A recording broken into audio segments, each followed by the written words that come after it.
در شهر و دهات اسفره روزی دانش در سطح شایسته تجلیل گردید که بازگوی و تقویت بخشنده سیاست عاقلانه و دوراندیشانه رهبریت مملکت در سمت علم و معرف تشکل عقلانی و معنوی نسل نورس است. به افتخار روزی دانش در همه مؤسسه‌های تعلیمی تنتنه‌های ادانه برگزار گردیدند. نمایندگان مقامات اجرایی حاکمیت دولتی ولایت سوغد و شهر اسفره در جمع آمدهای تنتنوی اشتراک نموده استادان و شاگردان را به مناسبت روز دانش درس صلح و آغاز سال نو خوانش مبارکباد گفتند. از جمله تاکید گردید که معارف بر حق اساس رشد و ترقیات هر یک دولت و ملت و مکتب گهواره تمدن محسوب می‌یابد. از اینجاست که حکومت مملکت و پرزیدنت جمهوری تاجیکستان محترم امامعلی رحمان با مقصد تعلیم و تربیه نسل با معرفت و صاحب هنر و وارثان سزاوار خلق و دولت پیوسته تدبیرهای سودمند اندیشیده بهر به معیارهای جهانی نزدیک گردانیدن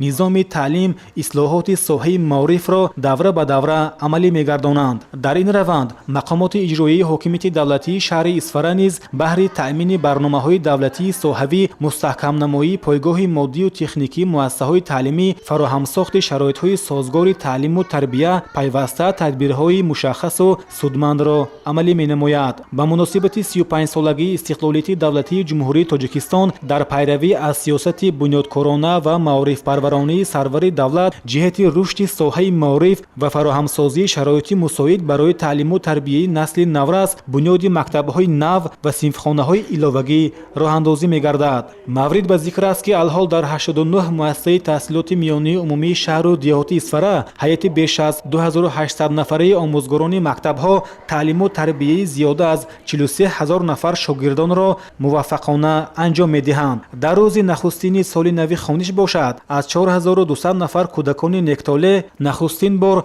به آستانه مکتب قدم می‌گذارند. در عرفه آغاز سال نو خوانش به 170 نفر فرزندان عائله‌های نیازمند و خردسالی که با امر تقدیر یتیم ماندند از نام پیشوای ملت محترم امامعلی رحمان لباس‌های مکتبی و لوازمات خوانش سپرده شده آموزگاران سابقه‌دار با تحفه‌های پولی و مادی قدرشناسی گردیدند. مکتبیان از عائله‌های نیازمند از این اقدام خیلی خوشنود گردیدند، زیرا آنها بار دیگر احساس نمودند که دولت و حکومت جمهوری تاجیکستان هیچگاه قشر نیازمند جامعه را در کنار نمیگذارد. من بعد مکتبیان و دانشجویان در یکجایگی با مهمانان چاره‌بینی و معلمان گزارش مستقیم تلویزیونی را از تنتنه روز دانش در مؤسسه تحصیلات عمومی رقم 19 شهر دوشنبه با اشتراک اساسگزار صلح و وحدت ملی پیشوای ملت پرزیدنت مملکت محترم امامعلی رحمان تماشا کردند. خوانندگان و آموزگاران مؤسسه‌های تعلیمی شهر اسفره تبریکات و پیام پیشوای ملت را با خوشنودی استقبال نموده تصمیم دارند